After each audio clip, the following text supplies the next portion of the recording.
All right, guys. So today is going to be day 4 of the build.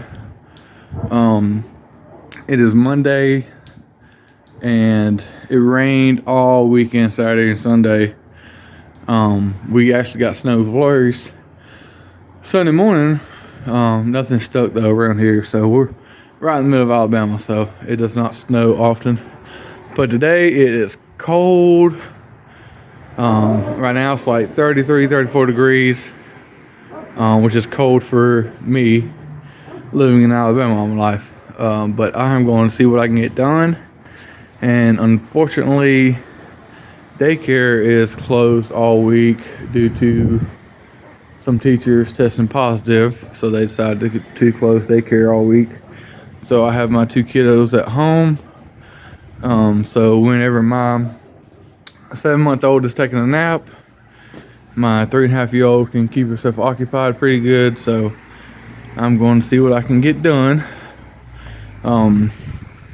So far, all I got done this weekend was plumbing up my buffer tank, which isn't much. I also got the water hose on. That's 3 sections of 50 foot, so 150 total of Flexzilla, and I got 150 of high pressure on.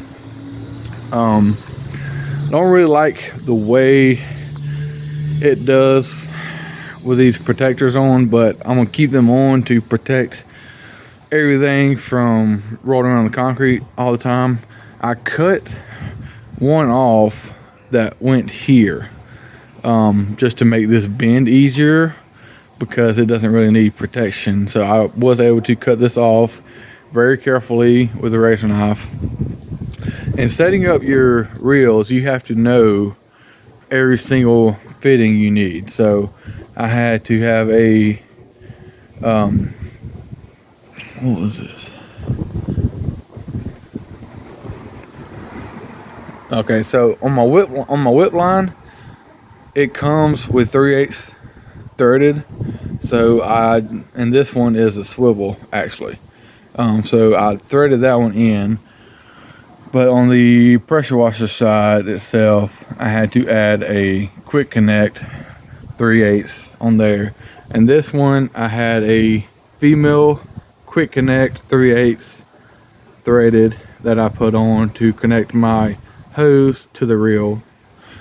And then on the water side, I had a 3/4 garden hose to 3/8 threaded. And they do have some shorter. I wish I would have got one a little bit shorter. I wasn't expecting this to be that long, but on these reels, whenever I got it, this goes straight down like this, and I was able to put a wrench on it and turn it just a little bit to help with the angle. And then coming out of the reel, I have a 3/8 threaded to 5/8 barb, and I have my 5/8 line going up to just a like $10 two-way valve. So because this one, I'm gonna have a hose on it coming down here for if I ever need to pull it out and spray my feet off or spray something off, or if I get chemical in my hands, I want to wash my hands real quick, I'll just have that, just turn it on right there, and I'll have me a hose right here to do whatever I need to do. But so I have, this is a 3/4 garden hose, threaded to 5/8 barb on there, and then here is a garden hose female to barb, and then it's going into the tank, and I'll show you that in a second. I actually have the water on and filling up the buffer tank just because I wanted to make sure nothing's leaking first before I continue on.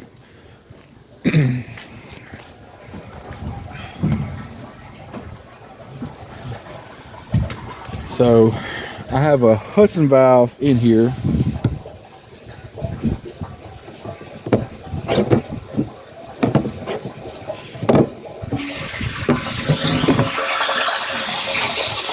So that is the Hudson valve. And if you don't know what that is, because I didn't a year ago before I started this journey, it's kind of like the thing inside the back of your toilet. When water fills up and it's got a float in it, when the float floats up, it stops the water from coming in. So that way, it only fills your tank up like this much, and it doesn't overflow if you're not using the water. And that way, when the water gets to like here, it'll push that float up, it'll cut off, and then as the water drains down from using, it'll cut back on, and it just keeps it filled up. That way you don't have to cut water on, cut water off, blah blah. So I mean, they're like 25, 30 bucks, and they're pretty simple. Mine was 1 inch, so I had to get a 1 inch to 3/4 plastic adapter, and I got a 5/8 barb to 3/4 thread female on it, and this piece is actually a fitting I had for a little round pool that we had a few years ago that I kept, and it is working great. It has rubber piece in there, so it seals good, and the only thing holding it from falling down is a metal washer I put in there that's the perfect size, with the hose clamp is making it where it can't go down anymore. So that is working out great.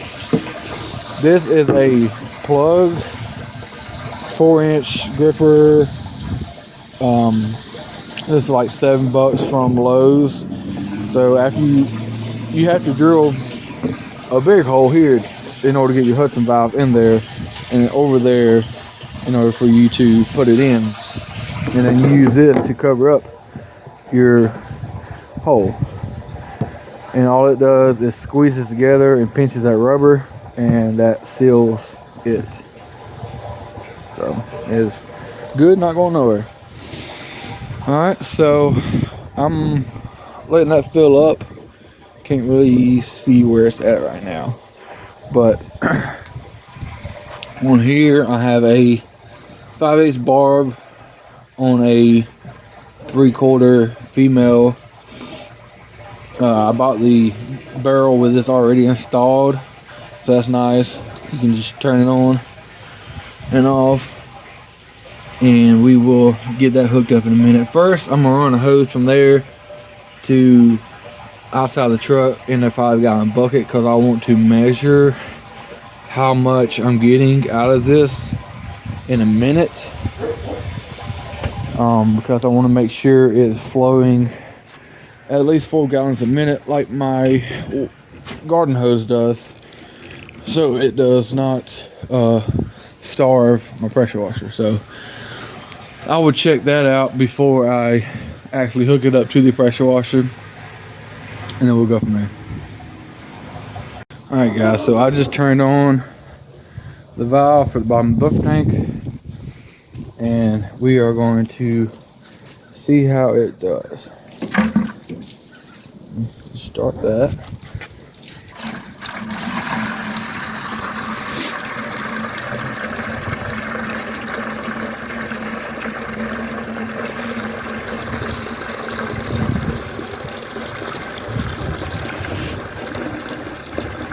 And I just want to do this just to make sure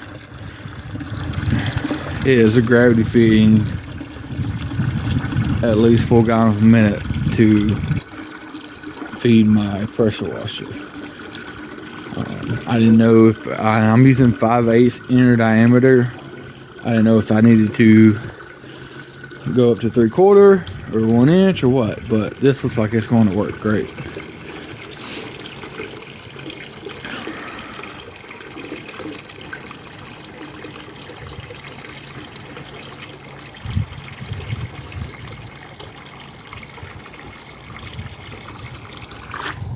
Alright, so that's a 5-gallon bucket, and I'll say it's probably 4.5 or so.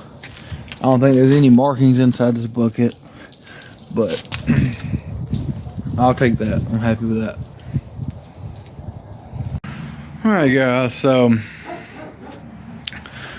went ahead and hooked up my incoming line to my pressure washer, and I have a Twinkle Star water filter from Amazon on there. I did go ahead and install this unloader I got off Amazon for about $55. And I got it so I could have a bypass, and so I got one end going back into the buffer tank as a bypass hose. And my pressure washer, I could not get it to crank for a few hours. I tried everything, and this would be in the 4th time cranking it, and it always has been first pull every time, just about. But I guess I had got some water in my gasoline somehow over the past 2 days with all the rain, because after I drained all of the gas and put fresh gas in, it fired up. So that's something I'm gonna have to look into. But I eventually was able to get it all working, and the unloader is working fine. I have my pressure gauge where I can see what it's running at. This is a 4,400 PSI, and whenever I first cranked it up for the very first time and I had the gauge on it, it was between, I want to say, 3,800 and 4,000 PSI, but now it is running like 3,500 PSI, even with the loader maxed out. But I was able to get all that plumbed up though, and everything's working, nothing is leaking. And my bypass, I just have it zip tied right there, and I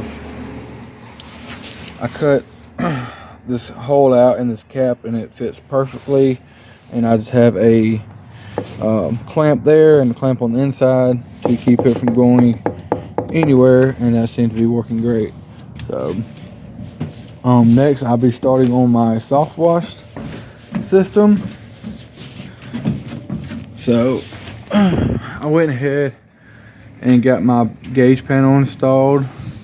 It's going to show me my voltage of my battery at all times, so I can keep up with it, knowing how it's doing. And then I'm gonna have my soft wash pump hooked up there, my bed lights hooked up there, and I'll have an extra one. So I did get that installed today, and got my battery in there, and I'm gonna have my pump right here. And I did put together my blend manifold, and so we will see how that goes.